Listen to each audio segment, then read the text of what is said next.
நம்பினேன் உன்னையே நம்பினேன் ஸ்கந்தகுரோ உன்னையன்றி இவ்வுலகில் ஒன்றுமில்லை என்றுணர்ந்தேன். நன்கறிந்து கொண்டேன் நானும் உனதருளால் விட்டிட மாட்டேன் கந்தா வீடதருள் வீரே. நடுநற்றித்தானத்து நானுனை தியானிப்பேன் பிரம்ம மந்திரத்தை போதித்து வந்திடுவாய். சுழுமுனை மார்க்கமாய் ஜோதியைக் காட்டிடுவாய் சிவயோகியாக எனச் செய்திடும் குருநாதா. ஆசையறுத்து அறநடியைக் காட்டிவிடும் மெய்யடியராக்கி மெய்வீட்டில் இருத்திவிடும்.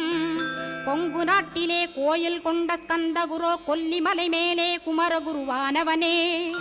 கஞ்சமலை சித்தர் போற்றும் ஸ்கந்தகிரி குருநாதா கருவூரார் போற்றும் காங்கேயா ஸ்கந்தகுரோ. மருதமலை சித்தன் மகிழ்ந்து பணி பரமகுரோ சென்னிமலை குமரா சித்தர் கருள்வோனே. சிவவாக்கிய சித்தருளை சிவன்மலையில் போற்றுவரே பழனி